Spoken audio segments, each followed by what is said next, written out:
Market లో invest చేసి మీ డబ్బులు డబుల్ చేసుకోవాలనుకుంటున్నారా? సుందరరామిరెడ్డి గారి లైవ్ సెమినార్ కి అటెండ్ అవ్వండి. నమస్తే, వెల్కమ్ టు సుమన్ టీవీ డబ్బు పాఠాలు. నేను మీ విష్ణు. ప్రస్తుతం నాతో పాటు NISM and CRISIL certified wealth manager Revanth Chalamala ఉన్నారు. వారితో మాట్లాడదాం. నమస్తే రేవంత్. నమస్తే అండి. Revanth, welcome to Suman TV డబ్బు పాఠాలు. Thank you sir. సో అయితే రేవంత్, ఇప్పుడు ఒకసారి ఈ వీడియోలో డీటెయిల్డ్ గా రిటైర్మెంట్ ప్లానింగ్ గురించి మాట్లాడుకుందాం. ఎస్. ఒకప్పుడు రిటైర్మెంట్ ప్లానింగ్ అనేది ఒక 20 ఏళ్ళకు ముందో, ఒక 25 ఏళ్ళకు ముందో, ఇంకొక 3-4 ఇయర్స్లో రిటైర్మెంట్ అవుతాము అనగా అప్పుడు ఆ ఫ్యామిలీలో డిస్కషన్ వచ్చేది. సో రిటైర్మెంట్ అప్పటికి ఆ వచ్చిన డబ్బుతో ఒక ఇల్లు కొనుక్కోవాలా, లేదంటే పిల్లల పెళ్లి చేయాలా, లేదంటే ఏదన్నా ఒక స్థలమో పొలమో కొనుక్కోవాలా అనేది ఎట్ ద ఏజ్ ఆఫ్ 55కి డిస్కస్ చేసేవారు. అవునండి. బట్ రీసెంట్ ట్రెండ్స్లో ఏమవుతుందంటే రిటైర్మెంట్ ప్లానింగ్ గురించి 25 ఏళ్ల వయసులో మాట్లాడుకుంటున్నారు, 30 ఏళ్ల వయసులో మాట్లాడుకుంటున్నారు, 35 సంవత్సరాల వయసులో మాట్లాడుకుంటున్నారు. కాబట్టి 60 ఏళ్ల వయసులో రిటైర్మెంట్ అవుతాం కాబట్టి మరి 25 సంవత్సరాల వయసు అప్పుడే రిటైర్మెంట్ గురించి మనం ఆలోచిస్తే మనకి ఇంకా 35 సంవత్సరాల టైం డ్యూరేషన్, టైం టెన్యూర్ ఉంటుంది. కాబట్టి మరి ఈ 35 సంవత్సరాల నుంచి ఈ 35 సంవత్సరాల టైం మన చేతిలో ఉంది. కాబట్టి 25 ఏళ్ల వయసులో ఎలా ప్లాన్ చేసుకోవాలి అంటారు?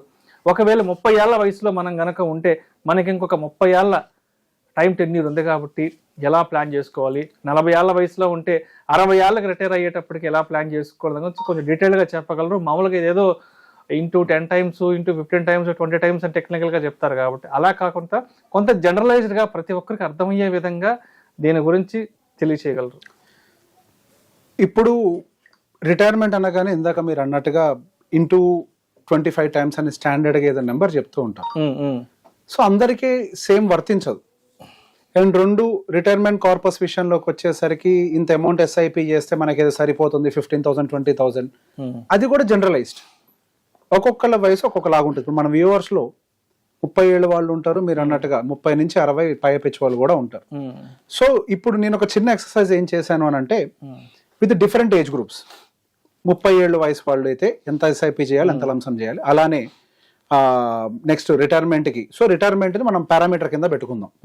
30 years to the retirement, 25 years to the retirement, 20 years, అట్లా last 5 years and exactly the time of retirement. ఆ టైంకి మన దగ్గర ఎంత కార్పస్ ఉండాలి, లేదా ఎర్లీ ఏజెస్లో లంసం చేస్తే ఎంత చేయాలి, లేదా ఎర్లీ ఏజెస్ నుంచి SIP చేస్తూ ఉంటే ఎంత SIP చేయాలనేది ఒకసారి చూద్దాం. సో బేసిక్గా నేను 25 ఏజ్ గ్రూప్ వాళ్ళది లాస్ట్లో చెప్తాను. నేను 30 years ఏజ్ గ్రూప్ నుంచి, సో 30 సంవత్సరాలకు వర్కింగ్ మొదలుపెట్టి 60 సంవత్సరాలకు రిటైర్ అవుతారు అనేది నా ప్లాన్. ఓకే. సో 30 సంవత్సరాల వయసు ఉన్న వాళ్ళు, అంటే 30 సంవత్సరాలు రిటైర్ అవుతారు అనుకున్న వాళ్ళు, వాళ్ళ ఎక్స్పెండిచర్లో నుంచి, మళ్ళీ గుర్తుపెట్టుకోవాలి ఈ మాటని, వాళ్ళ ఎక్స్పెండిచర్లో నుంచి, ఇన్కమ్ కాదు, ఇన్కమ్ 75,000 ఉండొచ్చు, 85,000 ఉండొచ్చు, ₹1,00,000 ఉండొచ్చు, ఎంతైనా ఉండొచ్చు. సరే, ఎక్స్పెండిచర్ మాత్రం వేరీ అవుతుంటుంది కదా ఫ్యామిలీ టు ఫ్యామిలీ. ఫర్ ఎగ్జాంపుల్గా నేను యావరేజ్ ఎక్స్పెండిచర్ ఒక 50,000గా తీసుకున్నాను. ఓకే, యావరేజ్ ఎక్స్పెండిచర్ అన్ని కేటగిరీస్లో కూడా. సో 50,000 ఎక్స్పెండిచర్, ఇంకొక 30 ఏళ్లలో నేను రిటైర్ అయిపోతాను అన్న కండిషన్ వాళ్ళు, వాళ్ళ ఎక్స్పెండిచర్ నుంచి 35%ని SIP కింద పెట్టుకోవాలి. అంటే 50,000 ఎక్స్పెండిచర్ వాళ్ళు సుమారుగా ₹17,000 కనుక SIP కనుక పెట్టుకోగలిగితే వాళ్ళ రిటైర్మెంట్ కార్పస్ అనేది with the same life style వాళ్ళు ఎఫోర్డ్ చేయగలుగుతారు. లేదు, లంసం పెట్టేయాలి అని అనుకుంటే గనక వాళ్ళ మంత్లీ ఎక్స్పెండిచర్కి ఇంటూ 30 టైమ్స్, అంటే దాదాపుగా ₹15 లక్షల కనుక వన్ టైం లంసం చేసి పెట్టేసినట్లయితే మన రిటైర్మెంట్ టైంకి అదొక 10 కోట్ల కార్పస్ అవుతుంది. సో దాంతో వాళ్ళ లైఫ్ అనేది లీడ్ చేసుకోవచ్చు. నెక్స్ట్ 25 years నా రిటైర్మెంట్కి టైం ఉంది అనుకున్న వాళ్ళకి దాదాపుగా వాళ్ళ ఎక్స్పెండిచర్లో నుంచి 48.5, అంటే దాదాపుగా 49% ఆఫ్ దర్ ఎక్స్పెండిచర్, అంటే 50,000 ఖర్చు ఉన్న వాళ్ళు సుమారుగా ₹24,000 SIP చేయాలి. అదే లంసం చేయాలనుకుంటే గనక ₹50,000 ఇంటూ 41 టైమ్స్, అంటే సుమారుగా ₹20,50,000 వన్ టైం కనుక లంసం చేస్తే వాళ్ళ రిటైర్మెంట్ కార్పస్ అనేది ఏర్పాటు అవుతుంది. అండ్ నెక్స్ట్ 20 yearsలోనే నేను రిటైర్ అయిపోతాను అనుకున్న వాళ్ళు దాదాపుగా 68% ఆఫ్ దేర్ ఎక్స్పెండిచర్ వాళ్ళు సేవింగ్స్ గా పెట్టుకోవాలి. అంటే 50,000 ఎక్స్పెండిచర్ అని అనుకుంటే ₹34,000 వాళ్ళు SIP గా పెట్టుకోవాలి రిటైర్మెంట్ కార్పస్ కోసం. అదే లంసం అయినట్లయితే 56 times of their monthly expenditure, అంటే సుమారుగా ₹28 లక్షల కనుక లంసంగా పెట్టుకుంటే వాళ్ళు దాన్ని ఎఫోర్డ్ చేయగలుగుతారు. 15 yearsలో రిటైర్ అయిపోతున్నాం. సో ఇక్కడి నుంచి SIP కూడా చాలా వేగంగా పెరిగిపోతుంది. 15 సంవత్సరాల్లో నాకు రిటైర్మెంట్కి టైం ఉంది అనుకోండి, దాదాపుగా మీరు 100% ఆఫ్ యువర్ మంత్లీ ఎక్స్పెండిచర్ మీరు SIP రూపంలో పెట్టుకోవాలి. అంటే 50,000 రూపాయలు ఎక్స్పెండిచర్ మీకుంటే మీరు 50,000 రూపాయలు మీరు ఎస్ఐపి చేయాల్సిందే. అదే లంసమ్ అయినట్లయితే 77 times of your monthly expenditure, అంటే సుమారుగా 38.5 lakh రూపీస్ కనుక మీరు లంసమ్ చేసుకుంటే ఒక రిటైర్మెంట్ కార్పస్ ఏర్పడుతుంది. 10 ఏళ్లలో రిటైర్ అయిపోతున్నా అనుకున్న వాళ్ళు అనుకోండి, దాదాపుగా 170% వాళ్ళు ఎస్ఐపి అమౌంట్ ని పెట్టుకోవాలి. వాళ్ళ ఎక్స్పెండిచర్ 50 అయినట్లయితే వాళ్ళ ఎస్ఐపి అమౌంట్ 81,000 అయి ఉండాలి. అంటే లంసమ్ లోకి వస్తే దాదాపుగా 105 times of their monthly expenditure or 50, అంటే సింపుల్ 52.5 lakhs. అదే గనక 5 సంవత్సరాలు రిటైర్ అయ్యే వాళ్ళైతే 320 times of their monthly expenditure పెట్టుకోవాలి. అంటే 50,000 వాళ్ళ ఎక్స్పెండిచర్ అయినట్లయితే 1,60,000 రూపాయలు సుమారుగా వాళ్ళు ప్రతి నెల 5 ఏళ్ల పాటు ఎస్ఐపి చేయాలి. లేదా లంసమ్ కింద 105 times of their monthly expenditure అంటే 52.5 lakh రూపీస్ లంసమ్ గా పెట్టుకోవాలి. ఇప్పుడు రిటైర్ అయిపోతున్నా, నా నెల ఖర్చు 50,000 అనుకోండి, ఇక ఎస్ఐపికి ఛాన్స్ లేదు.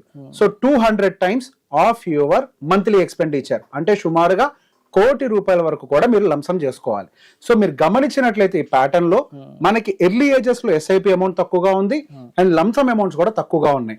సో బేసిక్ ఇప్పుడు డిఫరెంట్ టైం ఫ్రేమ్స్ లో ఉన్న వాళ్ళందరూ వింటుంటారు కాబట్టి సహజంగా నేను 15 years లో రిటైర్ అయిపోతాన్న వాళ్ళందరికీ ఇప్పుడు ఎస్ఐపి అనేది చాలా పెద్ద బర్డెన్ గా కనిపిస్తుంది. అంటే ఆల్మోస్ట్ వాళ్ళ ఎంతైతే ఖర్చు పెడుతున్నారు నెలకి దానికి ఈక్వలెంట్ గా సేవ్ చేయడం మొదలు పెట్టాలి 15 సంవత్సరాల నుంచి వాళ్ళు. అదే కనుక ఎర్లీ ఏజెస్ లో ఉద్యోగం వచ్చిన దగ్గర నుంచి ప్లాన్ చేసుకుంటే, అంటే 25 సంవత్సరాల వయసు ఉన్న వాళ్ళు అనుకోండి, అది హార్డ్లీ వాళ్ళకి 30 అంటే గట్టిగా 28% కూడా రాదు వాళ్ళ ఎస్ఐపి వాల్యూలో. అదే వాళ్ళు ఒక్కసారి ఒక 11 లక్షలు ఎస్ఐపి చేసి పడేస్తే, అంటే లంసమ్ చేసి పడేస్తే, వాళ్ళు రిటైర్ అయ్యే టైంకి ఆ 25 సంవత్సరాల కుర్రోడికి దాదాపుగా 14.5 కోట్ల రూపాయలు వాళ్ళ జేబులో ఉంటాయి. సో బేసిక్ గా దీన్ని ఏ పారామీటర్స్ తో క్యాలిక్యులేట్ చేసాం, ఇది కూడా అడుగుతారు కదా, నువ్వు ఏ బేసిస్ మీద క్యాలిక్యులేట్ చేసావని. So my calculation includes all the inflation adjustment. For example, ఇప్పుడు మన వయసు 25 సంవత్సరాలు అనుకోండి, ఇప్పుడు ఖర్చు 50,000 అంటే మనం 8% inflation, current inflation and future inflation, అంటే post retirement and pre retirement రెండు, రిటైర్మెంట్ తర్వాత రిటైర్మెంట్ కంటే ముందు కూడా ఇన్ఫ్లేషన్ రెండు అడ్జస్ట్ చేసిన దాని ప్రకారం మీకు 60 సంవత్సరాలు వచ్చిన దగ్గర నుంచి 25 సంవత్సరాల అబ్బాయికి సుమారుగా 7.39 లక్షలు మంత్లీ ఎక్స్పెండిచర్ గా మారుతుంది బికాస్ ఆఫ్ ఇన్ఫ్లేషన్. సో దాన్ని పరిగణనలోకి తీసుకుంటూ దాంతో పాటుగా ఈ ఇన్వెస్ట్మెంట్ జర్నీ అంతా కూడా 15% తో క్యాలిక్యులేట్ చేస్తూ పోస్ట్ రిటైర్ అయిపోయిన తర్వాత అగ్రెసివ్ ఇన్వెస్ట్మెంట్స్ పెట్టలేం కదా, కొద్దిగా కన్జర్వేటివ్ ఇన్వెస్ట్మెంట్స్ పెట్టాలి. సో కన్జర్వేటివ్ ఇన్వెస్ట్మెంట్స్ అంటే హైబ్రిడ్ సిస్టమ్స్ యావరేజ్ గా 12% జనరేట్ చేస్తున్నాయి అనుకుందాం. సో ఆ 12% తోటి క్యాలిక్యులేట్ చేస్తూ లైఫ్ ఎక్స్పెక్టెన్సీ 85 తోటి క్యాలిక్యులేట్ చేసాం. సో బేసిక్ గా మనం ఈ పారామీటర్స్ తోటి కనుక చెక్ చేసి పెట్టుకుంటే మనం ఇప్పుడు ఏవైతే ప్రీవియస్ గా చెప్పామో ఆయా ఎస్ఐపిస్ ఆర్ లంసమ్స్ రిక్వైర్మెంట్ అనేది ఉంది. సో బేసిక్ గా ఎవరైతే 45 ఏళ్ళు దాటారో వాళ్ళందరికీ మంత్లీ ఎస్ఐపి కాంట్రిబ్యూషన్ చాలా బర్డెన్ గా ఉంటది. బట్ ఇనిషియల్ స్టేజ్ చేసుకుంటే గనక అవకాశం లేదు కానీ, బట్ ఎవరైతే ఇప్పుడు లాస్ట్ లో ఉన్నారో వాళ్ళు డెఫినెట్ గా ఇబ్బంది పడతారు.